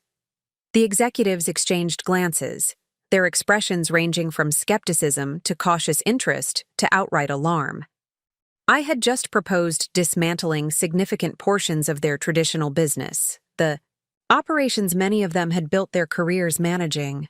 Richard spoke first, his voice carefully controlled. "You're suggesting we abandon core business operations that have defined Westfield Maritime for generations." "I'm suggesting," I countered, "that you honor the Westfield legacy by adapting to survive, just as Walter Westfield did when he founded this company. The choice isn't between tradition and innovation, it's between adaptation and extinction." Janet, the operations VP, leaned forward. "The port redevelopment concept is intriguing, but the capital requirements would be substantial. How do you propose financing such an extensive transformation when we're already facing liquidity challenges?" "That's addressed in the financial appendix," I replied, sending the detailed documents to their tablets. "We've identified potential investment partners specifically interested in next-generation port infrastructure. They're willing to provide capital in exchange for operational partnerships, not ownership stakes in Westfield itself, but in the new ventures developed within your port properties." The chief financial officer, a serious man named Douglas, who had remained silent throughout the presentation, finally spoke. "These projections show profitability returning within 24 months. That seems optimistic given the scale of transformation you're proposing." "The timeline is aggressive but achievable," I acknowledged. "The key factor is that significant portions of the port redevelopment can generate revenue before completion. We're not building something from scratch. We're repurposing existing assets that already have established customer relationships and operational infrastructure." The discussion continued for another hour. Detailed questions about specific aspects of the plan, challenges to assumptions, debates about implementation timelines. I answered each query directly, neither sugarcoating difficulties nor exaggerating potential benefits. This wasn't about telling the Westfields what they wanted to hear. It was about offering them a viable path forward, however difficult. Throughout this exchange, Richard remained uncharacteristically restrained, listening more than speaking. The man who had once dismissed my financial acumen was now witnessing his executive team engage seriously with my analysis and recommendations. Whatever his personal feelings, his priority had shifted to the company's survival. As the meeting neared its scheduled end, Richard finally addressed the fundamental question. Your plan represents a dramatic departure from our traditional business model. What gives you confidence this is the right direction rather than a more conventional restructuring?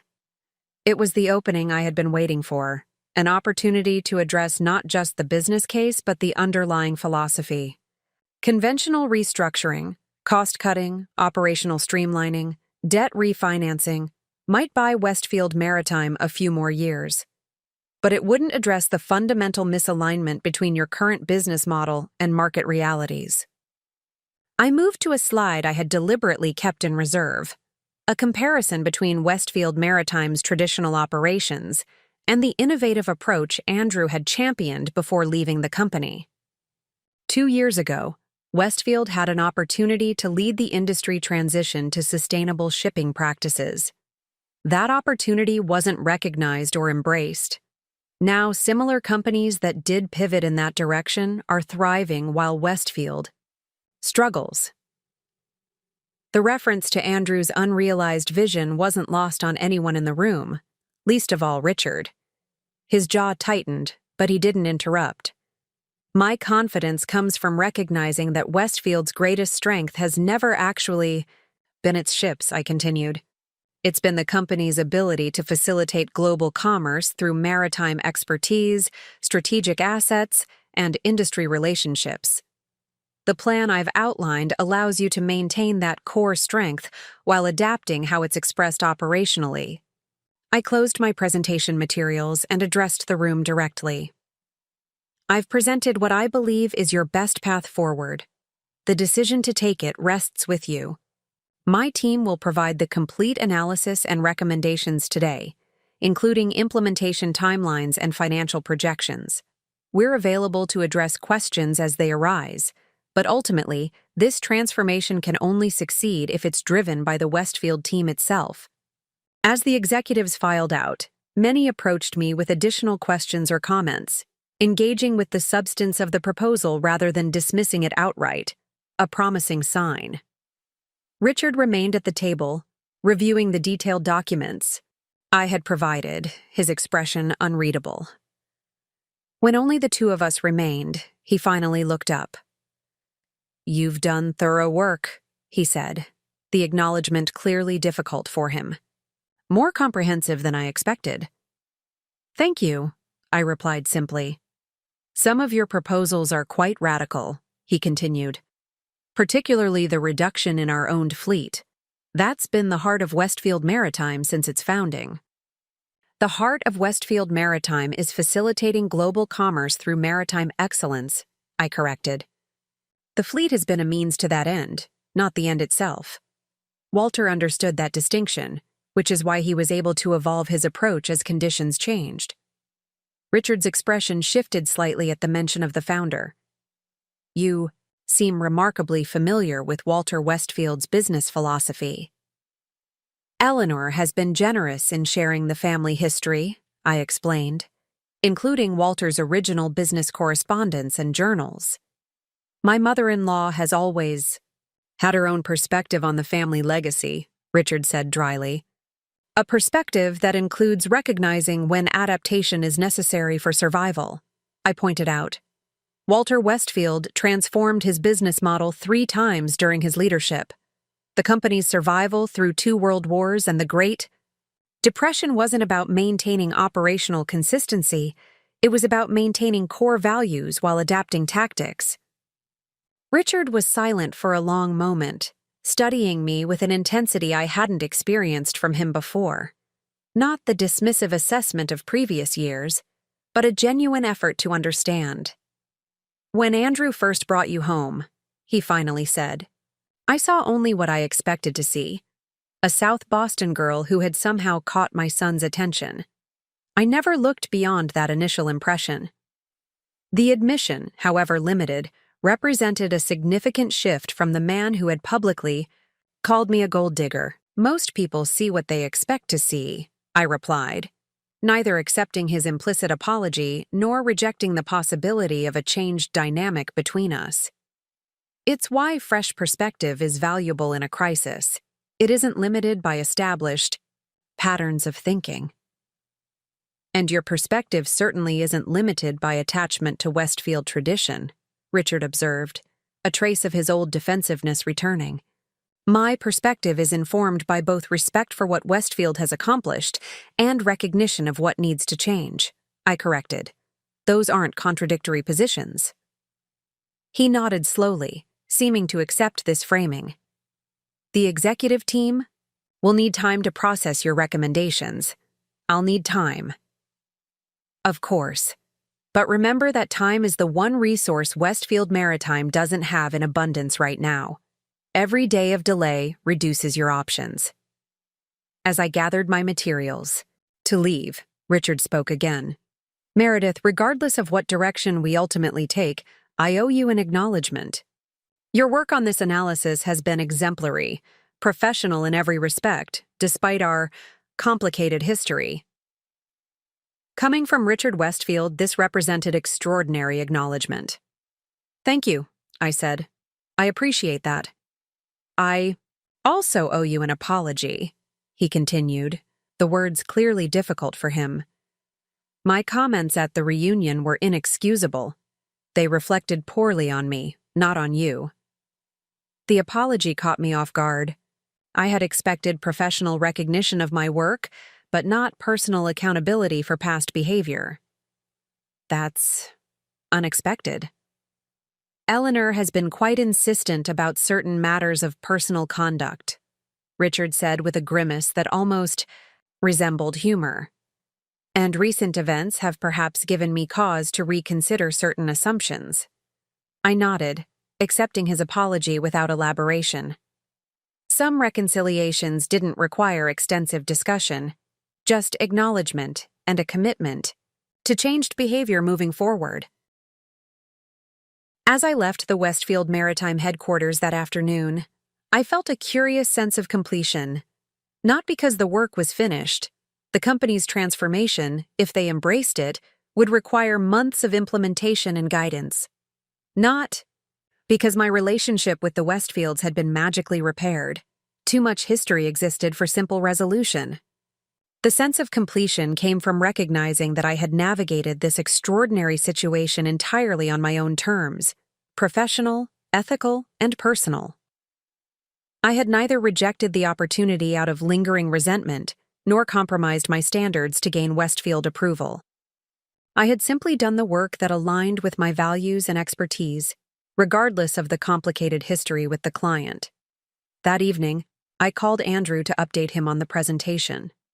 We had maintained regular contact throughout the separation, our personal relationship evolving toward a friendship built on mutual respect, rather than romantic partnership. How did they take it? He asked after I summarized the restructuring plan. Better than expected, I replied. Your father was surprisingly receptive, considering how fundamentally the plan would transform the company. Desperation can be clarifying, Andrew observed. Did you include the port redevelopment concept we discussed? It's central to the plan, I confirmed. Actually, I used some of the sustainability framework you developed for oceanic innovations as a model for the next generation port facilities. There was a moment of silence on the line. That's fitting, I suppose. Though I never imagined my work would end up helping save Westfield Maritime. Life rarely follows the paths we imagine, I said, thinking of my own unlikely journey from South Boston to this pivotal role in the Westfield legacy. The question is whether they'll actually implement the recommendations. Developing a transformation plan is one thing. Executing it requires a level of commitment to change that I'm not sure your father possesses. Don't underestimate him, Andrew cautioned. For all his faults, my father has never lacked determination. Once he commits to a course of action, he pursues it relentlessly. The key word being commits, I pointed out. He's spent decades committed to a particular vision of Westfield Maritime. Abandoning that vision, even to save the company, requires extraordinary flexibility. True, Andrew acknowledged. But if anyone could make him see the necessity, it's you. You've always had the ability to cut through complexity to fundamental truths. It's one of the things I've always admired about you." His words warmed me unexpectedly. Despite our separation, there remained between us a foundation of genuine admiration and understanding. "Thank you for saying that." "It's just the truth," he replied simply. After a pause, he added, "Have you spoken with my grandmother? She'd be interested in your assessment." "I'm having dinner with her tomorrow," I said. "I expect she'll have strong opinions about the plan." "No doubt," Andrew chuckled. "She's never been shy about expressing her views on the family business, even when my father tried to exclude her from discussions." After ending the call, I spent the evening reviewing my notes from the board presentation, identifying areas where resistance had been strongest, and developing additional supporting materials to address those concerns. Whatever personal breakthrough might have occurred with Richard, the business challenge remained monumental. Westfield Maritime's transformation would require not just a sound strategy, but a fundamental shift in organizational culture and leadership approach. My dinner with Eleanor the following evening took place at her Beacon Hill townhouse, a gracious federal-style residence filled with art and antiques collected over a lifetime.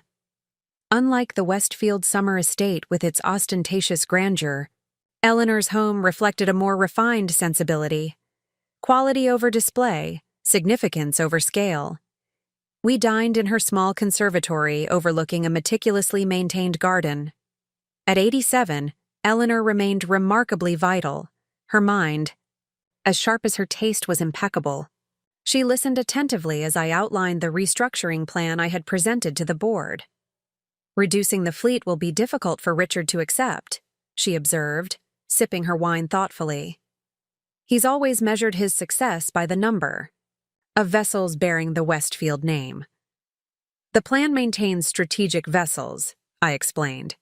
"But yes, it represents a fundamental shift in operational focus. A necessary one," Eleanor said firmly. "Something I've been telling Richard for years, though he preferred not to hear it from a woman he considers past her prime business years." Her eyes sparked with amusement. "Coming from you, with detailed financial analysis to support it, he may finally listen." "He seemed receptive to the core concepts," I acknowledged. "More so than I expected, given how dramatically it would transform the company." "Richard is pragmatic above all else," Eleanor observed. "His adherence to tradition has always been more about control than genuine reverence for history. When faced with losing control entirely through bankruptcy, he'll adapt, painfully, perhaps reluctantly, but he'll adapt." She refilled our wine glasses, her movements precise despite her age. "What interests me more is how you approached this task. When Richard first came to you, part of me wondered if you might decline out of justifiable resentment for how this family has treated you." "I considered it," I admitted. "But that would have been a decision based on emotion rather than purpose. Financial Foundations exists to help people build economic resilience and opportunity. Westfield Maritime employs hundreds of people whose livelihoods depend on its survival. The connection was clear, regardless of my personal history with the family." Eleanor smiled, an expression of genuine warmth and approval. "That perspective, seeing beyond personal grievance to broader purpose, is precisely what the Westfield legacy has been missing in recent decades. Richard has treated the company as a personal fiefdom rather than a community resource and responsibility." "Your grandson understands that distinction," I observed. "It's why he left to join Oceanic Innovations. He saw an opportunity to align maritime commerce with environmental and community benefit." "Andrew has always understood the true Westfield legacy better than his father," Eleanor agreed, though he struggled to assert that understanding within the company structure Richard created. She set down her wine glass and regarded me directly. "Which brings me to a proposition I'd like you to consider." "Another proposition?" I asked, raising an eyebrow. "Your last one has already led to quite enough complication." Eleanor laughed. "This one might resolve complications rather than create them. I've been considering the future governance of Westfield Maritime. assuming your restructuring plan saves it from immediate collapse. That's presuming a lot, I cautioned. Implementation will be challenging, and Richard might still decide on a different approach. For the sake of discussion, let's assume the company survives its current crisis, Eleanor continued. The fundamental issue of leadership remains. Richard is approaching 70. His current management team has demonstrated limited capacity for innovation or adaptation. The company requires new leadership that understands both the maritime industry and the necessity of evolution. I began to see where she was heading. You're thinking of Andrew. I'm thinking of both Andrew and you, Eleanor corrected. Individually, each of you brings valuable perspective. Andrew understands the industry and has demonstrated his ability to implement sustainable innovation at Oceanic. You understand financial restructuring and community-centered business models. Together, you would represent exactly the leadership Westfield Maritime needs for its next chapter. The suggestion was so unexpected, I found myself momentarily speechless. Eleanor, Andrew and I are separated. We're building independent lives. And even if that weren't the case, Richard would never accept us taking leadership roles in the company. Your personal relationship is your business, Eleanor replied.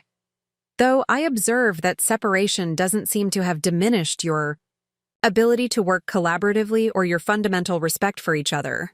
As for Richard, his options are narrowing rapidly. If your restructuring plan is the company's best hope for survival, the implementation leadership becomes a condition, not a suggestion. She leaned forward, her expression intensifying. Consider it, Meredith. Not for the Westfield name or legacy, but for what you and Andrew might build together professionally. A transformed maritime enterprise that embodies the values you both hold. The proposition lingered in my mind long after I left Eleanor's townhouse. On its surface, the idea seemed fantastical. The South Boston gold digger and the prodigal son returning to lead the very company that had rejected them both. Yet beneath that ironic narrative lay a more profound possibility. The opportunity to transform an institution from within, to align a significant economic entity with the principles of sustainability and community benefit that had guided my work with financial foundations. The following week brought intensive discussions with the Westfield executive team as they grappled with the implications of my proposed restructuring. Some embraced the transformation concept eagerly, seeing opportunity in reinvention. Others resisted, clinging to familiar operational models despite their demonstrated unsustainability. Richard remained the pivotal figure, increasingly accepting the necessity of fundamental change, but struggling with its emotional implications. 10 days after my initial presentation, Richard requested a private meeting at my financial foundation's office rather than Westfield headquarters, a significant shift in itself. He arrived looking both exhausted and determined, the bearing of someone who had reached a difficult decision after considerable internal struggle. We've decided to move forward with your restructuring plan, he said, without preamble, after declining. Coffee. The board voted yesterday, 7 in favor, 2 opposed. That's a stronger consensus than I expected, I acknowledged, genuinely surprised by the margin. Necessity has a way of clarifying priorities, Richard replied unconsciously, echoing Andrew's earlier observation. The timeline you proposed is aggressive but achievable if implementation begins immediately. I'm glad to hear it, I said. My team can assist with the transition planning and provide guidance on key initiatives. We've already developed detailed implementation frameworks for each phase of the transformation. Richard nodded, but seemed distracted, his attention on something beyond the immediate discussion. There's another matter we need to address, he said finally. The question of leadership through this transformation and beyond. Here it was, the issue Eleanor had raised during our dinner. I remained silent, waiting for him to continue. You've identified a pathway to save Westfield Maritime, Richard said carefully. But implementing that pathway requires leadership with both the vision to embrace transformation and the credibility to guide the organization through it. I've been with the company for 43 years. My management style, my entire professional identity, is aligned with the very approach you've demonstrated we need to abandon. The self-awareness surprised me. Richard Westfield had never struck me as someone given to honest self-assessment, particularly regarding his limitations. The restructuring plan's success depends on leadership that genuinely believes in the new direction, I agreed. That's often the most challenging aspect of corporate transformation, aligning governance with strategic vision. Which brings me to a difficult but necessary proposition, Richard continued. Westfield Maritime needs new leadership to implement this transformation. Leadership with the financial acumen to navigate the restructuring and the innovative vision to build what comes after. I realized we were approaching the same conclusion Eleanor had suggested, but from a different direction. Richard's recognition of necessity rather than Eleanor's strategic maneuvering. You're considering leadership changes, I observed neutrally. I'm considering stepping down as CEO, Richard clarified. Maintaining board chairmanship during a transition period, but transferring operational leadership to someone better positioned to implement the transformation. That's a significant decision, I acknowledged. Have you identified a successor? Richard met my gaze directly. I'd like you to consider taking the position. Though Eleanor had prepared me for this possibility, hearing it directly from Richard Westfield still took me aback. Me? Not an internal candidate from your executive team? None of the current executives have demonstrated the comprehensive understanding of both our challenges and opportunities that you've shown, Richard replied. They're capable managers within the existing paradigm, but this transformation requires someone who can envision and build something fundamentally different. I took a moment to process the extraordinary reversal this represented, from being dismissed as a gold-digging outsider to being offered leadership of the Westfield family business. This is unexpected. For both of us, Richard acknowledged, with the ghost of a smile. Life rarely follows the paths we imagine. The echo of my own words to Andrew was uncanny. Richard, while I appreciate the vote of confidence, I've built financial foundations from concept to reality. My commitment is here. I understand that, he said. I'm not suggesting you abandon your organization. I'm proposing a 2-year transitional leadership role, time to implement the transformation plan and establish the new operational model. Your foundation could continue under its current management team, with you providing strategic oversight rather than day-to-day operations. The proposal was more thoughtful than I had expected, recognizing my commitment to financial foundations rather than assuming I would abandon it for the more prestigious position. Still, questions remained. Have you discussed this with the board? I asked. Yes. They support the recommendation, though not without reservation. Some would prefer an industry insider, but all recognize the necessity of new perspective given our circumstances. And what about Andrew? I asked directly. He understands both the industry and the need for transformation better than anyone. He's already implementing similar concepts successfully at Oceanic Innovations. Richard's expression tightened, slightly at the mention of his son. Andrew chose to leave Westfield Maritime. He made his position clear. He left because his vision for the company's future wasn't being heard, I pointed out. A vision that, ironically, might have prevented the current crisis had it been implemented 2 years ago. Richard was silent for a moment, the truth of this observation evidently difficult to accept. Are you suggesting Andrew instead of you? I'm suggesting you consider a collaborative leadership model, I replied. Andrew's industry expertise and innovation focus, combined with my financial restructuring and community-centered approach. Together, we could guide the transformation more effectively than either of us alone. The suggestion, so similar to Eleanor's proposition clearly caught Richard off guard. You and Andrew are separated. Would such an arrangement be viable? Our personal relationship is separate from our professional capabilities, I said. We continue to communicate effectively and maintain mutual respect. That foundation would be sufficient for professional collaboration, regardless of our marital status.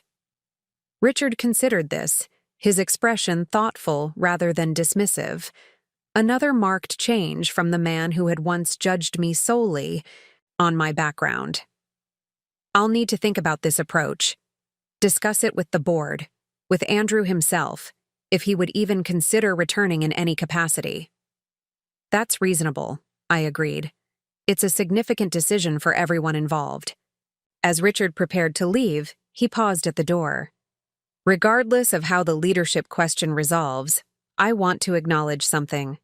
Your work on this restructuring plan, your willingness to help despite our history, represents a level of professionalism and integrity I failed to recognize in you previously. That failure was mine, not yours. The acknowledgement, coming from a man who had once publicly humiliated me, carried significant weight. Not because I needed Richard Westfield's approval or validation, but because it represented growth on his part, a capacity for reassessment and accountability I hadn't believed he possessed. Thank you for saying that, I replied simply. After he left, I sat quietly in my office contemplating the extraordinary reversal of circumstances. The family that had once dismissed me as a gold digger was now not only seeking my help, but offering me leadership of their generational business. The irony was profound, but more meaningful was the opportunity this represented, not for personal vindication, but for creating lasting impact through institutional transformation. I picked up my phone and called Andrew. Whatever decision she made about Westfield Maritime's future leadership, it would be informed by honest communication and mutual respect, the foundation we had maintained even as our personal relationship evolved. The gold digger accusation had once threatened to define me in the Westfield's eyes. Now it had become merely a footnote in a much more significant story about value, vision, and the courage to transform. Andrew arrived at my apartment precisely at 7 that evening, carrying a bottle of the Oregon Pinot Noir we had discovered during a weekend trip to Willamette Valley years earlier. The familiar gesture, remembering a shared experience, underscored the curious nature of our separation. Two people who had built a life together, who still valued their connection, yet had chosen to create independent paths. I brought dinner, he said, holding up a bag from our favorite Vietnamese restaurant. Figured this conversation might require sustenance. We settled at my small dining table, laying out containers of pho and summer rolls as we had countless times before. The domesticity of the ritual felt both comforting and slightly disorienting, given the extraordinary nature of what we needed to discuss. So, Andrew said after we'd served ourselves, my father wants you to run Westfield Maritime. That's unexpected. Actually, I corrected, I suggested a different approach, a collaborative leadership model, you and me together, guiding the transformation. Your industry expertise and innovation focus coupled with my financial restructuring and community-centered perspective. Andrew's spoon paused halfway to his mouth. You suggested we run it together? Even more unexpected. Your grandmother had the same idea, I admitted. She proposed it during dinner last week. A small smile played at the corners of his mouth. Grandmother always did have a talent for orchestrating outcomes from behind the scenes. Though I'm surprised you'd consider returning to any involvement with Westfield after everything that's happened. It's not about the Westfield name, I explained. It's about the opportunity to transform a significant economic institution to align it with the values that guide financial foundations, while operating at a scale that could influence the entire maritime industry. The irony of the situation isn't lost on me, but the potential impact is too significant to dismiss based on past grievances. Andrew nodded thoughtfully. And us working together? We've maintained good communication, but professional collaboration is different from occasional phone calls and dinners. True, I acknowledged, but our separation was never about professional incompatibility. We've always respected each other's capabilities and perspectives. If anything, we work together more effectively now than when we were trying to navigate the personal complexities imposed by your family dynamics. He considered this, stirring his foe absently. There's logic to that. Our personal relationship became entangled with family expectations and resentments. Professionally, we've always been aligned on fundamental values, if not always on specific approaches. The restructuring plan I developed draws heavily on concepts you promoted years ago, I pointed out. Sustainable operations, community, integration, repurposing port facilities for next-generation maritime services. Your vision was ahead of its time, but it was absolutely the right direction.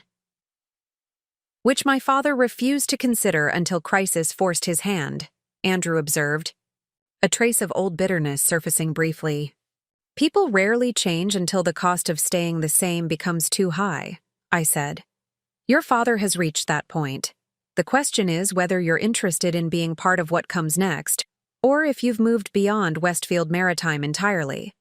Andrew set down his spoon, considering the question seriously. 6 months ago, I would have said I was done with Westfield completely. Oceanic Innovations has been everything I hoped for.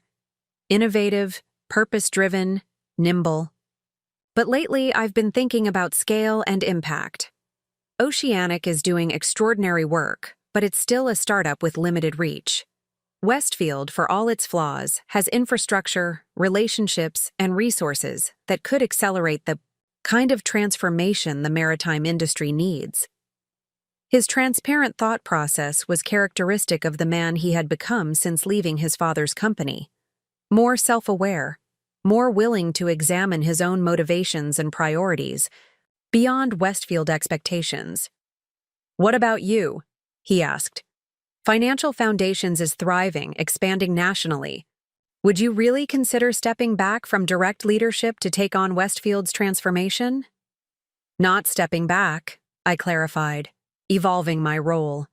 "Lydia and the management team already handle most day-to-day operations. My primary value now is in strategic direction and expansion planning. That work could continue while we guide Westfield's transformation." Andrew nodded, understanding the distinction. A 2-year transition leadership commitment, if I heard correctly from my father. "That's the proposal," I confirmed. "Enough time to implement the restructuring plan, establish the new operational model, and identify permanent leadership aligned with the transformed vision." We spent the next 2 hours examining the proposition from every angle: professional opportunities and challenges, potential governance structures, how we would navigate the inevitable resistance from certain factions within Westfield Maritime. Through it all, I was struck by how effectively we worked together, building on each other's ideas, challenging assumptions constructively, finding paths through complicated scenarios. "This could actually work," Andrew said finally, leaning back in his chair. "Not just salvaging Westfield Maritime, but transforming it into something genuinely innovative and impactful. Something that honors the original Westfield legacy while transcending what the company has become under my father's leadership." "The timing is right," I agreed. "The maritime industry is at an inflection point, environmental regulations tightening, digital transformation accelerating, supply chains being reimagined. Westfield could position itself at the forefront of that evolution, rather than being dragged reluctantly into the future." Andrew was quiet for a moment, his expression thoughtful. "There's something else we should consider. Working together in such a high-pressure transformation, it will inevitably impact whatever our personal relationship is becoming." The observation was astute. Our separation had given us space to develop independently, to rediscover our individual identities beyond the Westfield dynamic. A close professional collaboration would create a new interconnection, one that might complicate our careful emotional distancing. It's a valid concern, I acknowledged. We'd need to establish clear boundaries, professional protocols that separate leadership decisions from personal history. I think we've demonstrated we can maintain that distinction, Andrew said, but it's worth naming explicitly. Whatever happens with Westfield Maritime, I value the friendship we've developed too, much to risk it unnecessarily. His candor touched me. Despite the complexities of our history, we had managed to preserve what mattered most: genuine respect and care for each other as people, independent of marital status or family expectations. I feel the same way, I said simply. By the time Andrew left that evening, we had reached a tentative agreement. We would present a counter-proposal to Richard and the Westfield board, a 2-year co-leadership arrangement to guide the company's transformation, with clearly defined roles leveraging our respective expertise. After that period, we would transition leadership to a permanent team aligned with the new vision, returning to our separate professional paths with Westfield Maritime positioned for long-term sustainability. The following week brought a series of intensive discussions with Richard, the board, and key stakeholders. The co-leadership model initially raised concerns about divided authority and potential conflicts, but as we outlined our complementary capabilities and shared vision for Westfield's transformation, resistance gradually evolved into cautious support. Richard, surprisingly, became an advocate for the approach once he overcame his initial skepticism. Perhaps he recognized that having both his son and daughter-in-law guide the company's transformation offered a narrative of family reconciliation, alongside business reinvention, a legacy consideration important to him as he approached retirement. 28 days after Richard's initial visit to my office seeking help, the Westfield Maritime Board formally approved our restructuring plan and co-leadership arrangement. The announcement would be made the following week after key financial partners had been briefed and implementation teams established. The evening after the board's decision, Eleanor invited Andrew and me to dinner at her townhouse, a celebration of sorts, though characteristically understated. As we sat in her elegant dining room, crystal glasses reflecting candlelight and generations of Westfield silver gleaming on the table, I was struck by how far we had all traveled from that fateful reunion where Richard had publicly labeled me a gold digger. To new beginnings, Eleanor said, raising her glass, and to the true Westfield legacy: adaptation, innovation, and community responsibility. You orchestrated this rather masterfully, Andrew observed, a smile playing at his lips. Sending my father to Meredith for help, suggesting our collaboration to both of us separately, advocating for the co-leadership model with the board. Eleanor's eyes twinkled with unrepentant satisfaction. I merely created conditions for the right outcomes to emerge naturally. The capabilities were always there, in both of you. They simply needed the appropriate context to be recognized. By appropriate context, you mean the company facing bankruptcy, I noted dryly. Crisis clarifies priorities, Eleanor replied with a slight shrug, and reveals character. Richard finally seeing your true value, Meredith, isn't about your financial expertise, impressive though it is. It's about him finally seeing beyond his own narrow perspective, a growth I wasn't certain he was capable of until recently. He's still struggling with some aspects of the transformation, Andrew acknowledged, particularly the fleet reduction and pivot to port-centered operations. Those changes challenge his fundamental conception of what Westfield Maritime represents. What matters is that he's willing to support the transformation despite his discomfort, I pointed out. That represents significant evolution for someone who has spent decades reinforcing a particular vision of the company and himself. Eleanor nodded approvingly. Precisely. The question now is how you two will navigate the challenges ahead. Not just the business transformation, but your own evolving relationship as you undertake this journey together. The directness of her observation was characteristic. At 87, Eleanor had apparently decided life was too short for polite circumlocution. Up next, you've got 2 more standout stories right on your screen. If this one hit the mark, you won't want to pass these up. Just click and check them out. And don't forget to subscribe and turn on the notification bell so you don't miss any upload from us.